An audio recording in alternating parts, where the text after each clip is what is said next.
আসসালামু আলাইকুম বন্ধুরা। ভারত নাকি আমাদের বন্ধু দেশ।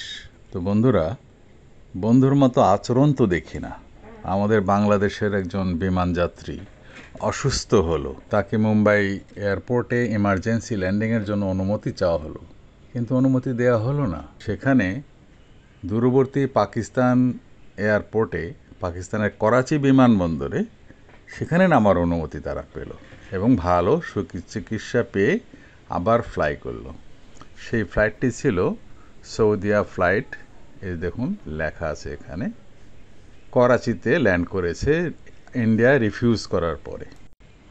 তো ইন্ডিয়া বা ভারত আমাদের বন্ধু, এই জন্য তিস্তার উজানে জলবিদ্যুৎ প্রকল্প স্থাপন করেছে পানি আটকিয়ে রেখে।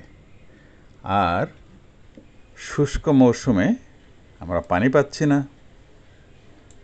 পানির অভাবে জমি, নদীর তলদেশ পর্যন্ত ফেটে চৌচির হয়ে গেছে। আর কি, হ্যাঁ, নদীর মাঝখান থেকে বালি উত্তোলন করা হচ্ছে ট্রাক্টরে করে, টেনে নিয়ে যাওয়া হচ্ছে উপরে।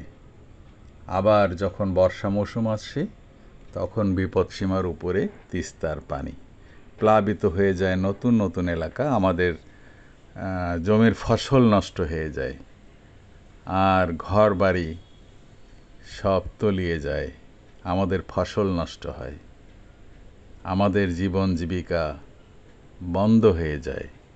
এই না হলো আমার বন্ধু দেশ?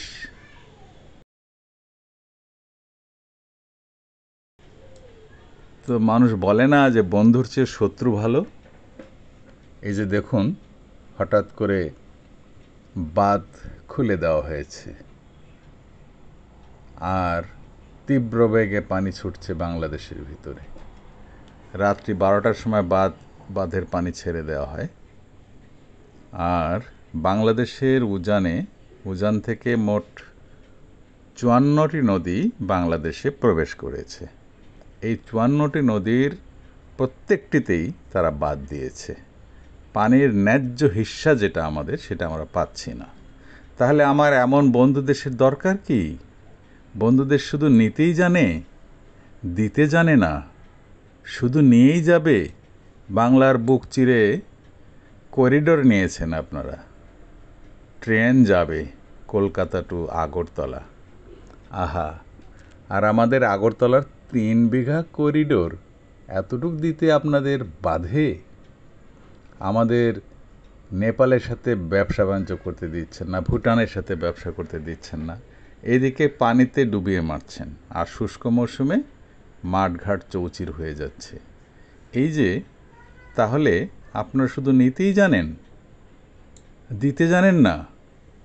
আমাদের তথাকথিত মা জননী, উনি নিজের মুখেই বললেন, শুনি না তিনি কি বলছেন। দেওয়ার অভ্যাস বেশি। আমরা ভারতকে যে দিয়েছি সেটা ভারত সারা জীবন মনে রাখবে।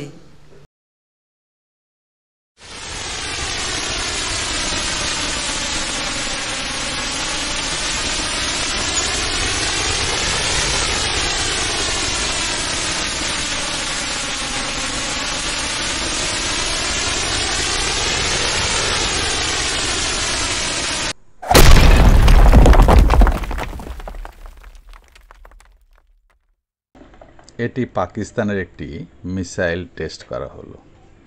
বন্ধুরা, পাকিস্তান আমাদের শত্রু রাষ্ট্র। আমাদের যাত্রীবাহী বিমানটি শত্রুর দেশে গিয়ে ল্যান্ড করলো। তো আমরা কেন বসে থাকব? তাহলে শত্রুই তো ভালো। বন্ধুর চেয়ে শত্রুই ভালো, আমরা দেখতে পাচ্ছি। তাহলে আমাদের কি করণীয়? আসুন শত্রু দেশের সাথেই সম্পর্ক গড়ি। যে দেশ আমাদের সহযোগিতা করবে, আমরা তাদের সাথে এগিয়ে যাব। আমরা পারমাণবিক রিঅ্যাক্টর বসাচ্ছি, আর এতে আমাদের মাথাপিছু ঋণের পরিমাণ দাঁড়িয়েছে বর্তমানে ৭৫,০০০ বাংলাদেশি টাকা। তো বন্ধুরা, আমি চাই, এটা আমাদের মনের আশা, আকাঙ্ক্ষা, যে আমরা নিজেরাই পারমাণবিক রিঅ্যাক্টর সেট আপ করব। প্রয়োজনে আমরা শান্তিপূর্ণভাবে ব্যবহার করার জন্য পারমাণবিক বোমা বানাবো। পারমাণবিক বোমা বানিয়ে আমরা টেস্ট করব পাকিস্তানের মতো, কিন্তু আমরা শান্তিপূর্ণ ব্যবহার করব পারমাণবিক রিঅ্যাক্টরের। এখানে আমরা বিদ্যুৎ উৎপাদন করব, বিদ্যুতের পাশাপাশি আমরা রড তৈরি করব ফুয়েলের জন্য পারমাণবিক মিসাইল। এই যে দেখুন, পাকিস্তানের এই পারমাণবিক মিসাইলটি 3000 কিলোমিটারের বেশি রাস্তা অতিক্রম করতে পারে। এটি আমাদের রূপপুর পারমাণবিক রিঅ্যাক্টর প্রকল্প। এটা রাশিয়ার সাহায্যে, রাশিয়ার টেকনোলজিতে তৈরি হচ্ছে। ইতিমধ্যেই আমাদের 1টি বা 2টি রিঅ্যাক্টর পরীক্ষামূলকভাবে চালু করা হয়েছে। তো বন্ধুরা, আমরা আশা করব যে আমাদের বন্ধু দেশের চেয়ে শত্রু দেশই ভালো। আপনারা কি বলেন?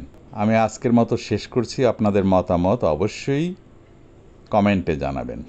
আর আমার চ্যানেল নতুন হয়ে থাকলে অবশ্যই সাবস্ক্রাইব করবেন। আল্লাহ হাফেজ। বাংলাদেশ জিন্দাবাদ।